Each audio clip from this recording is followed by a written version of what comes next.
G'day and welcome back to the channel. A bit of news this morning. It's morning here in New Zealand. A lot of people have been emailing me with reports of an incident involving a helicopter and a drone overseas, some foreign country.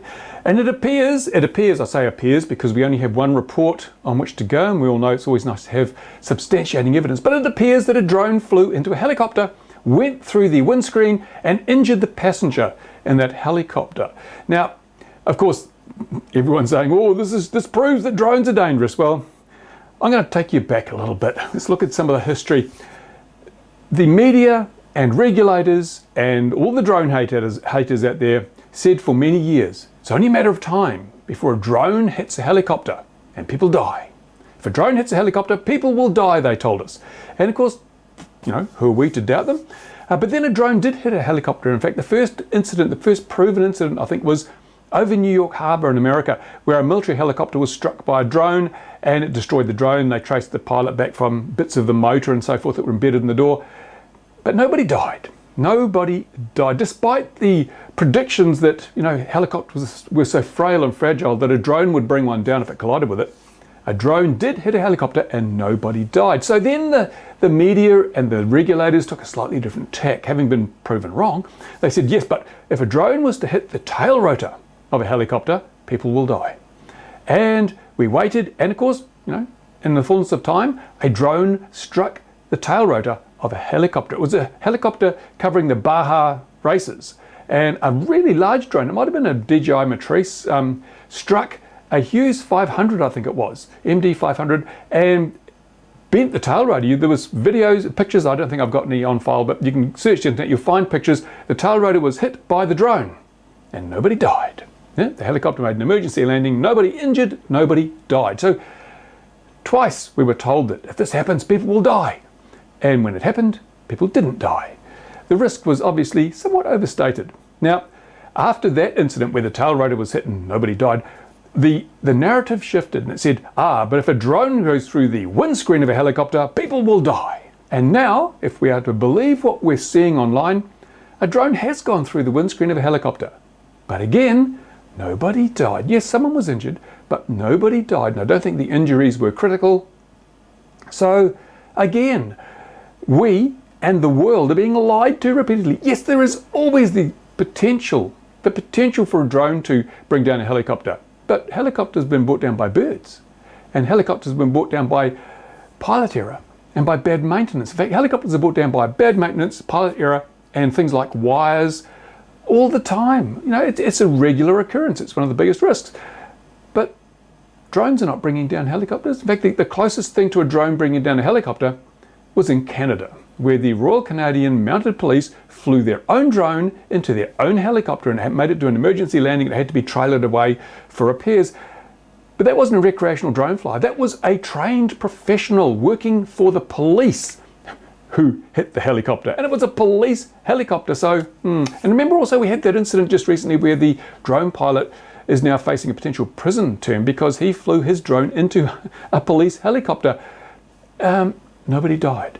In fact, you know, there are a number of incidents now where drones have collided with helicopters and nobody has died.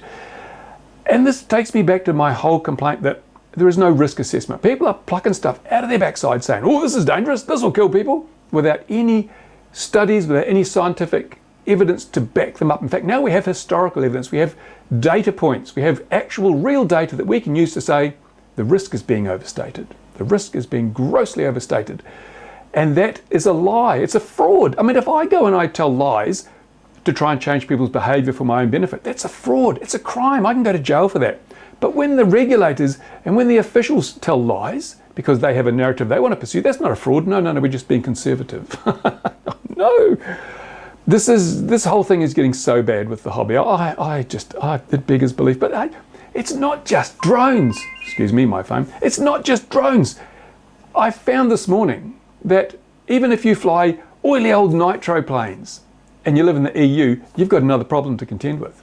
Apparently, nitromethane is now such a dangerous substance, even though you can't light it with a match. It's such a dangerous substance. You can only buy fuel, nitro fuel, with up to 16% nitro. No 20%, no 30%. You can't buy that. It's too dangerous. In the EU, they've decided, we've got to save you from yourselves, got to regulate this stuff.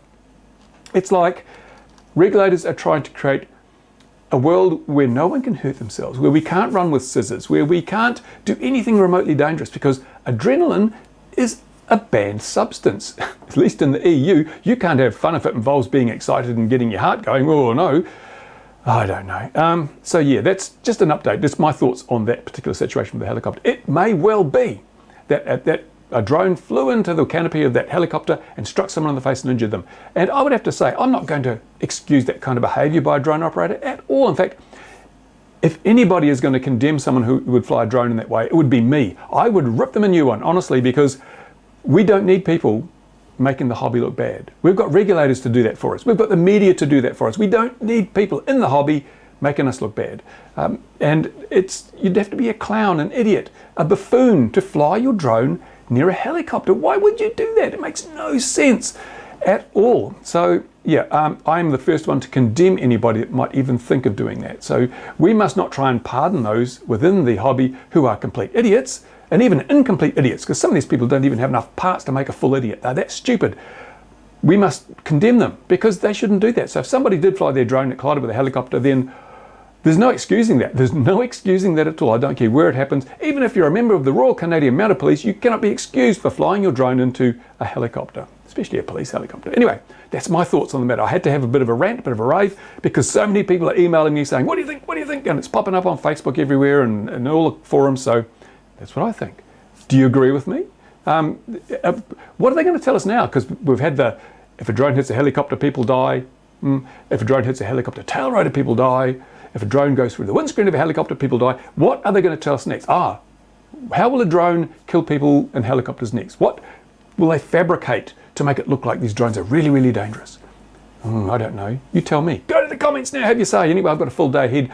The sun is shining today. Our summer appears to be making a reappearance after a week of horrible, cold, wintry weather. So I'm going to try and get out there and do a whole lot of stuff, which you'll see in the form of videos on this channel. Anyway, thanks for watching. Go to the comments now. Really important. But I'll spot you later. Bye.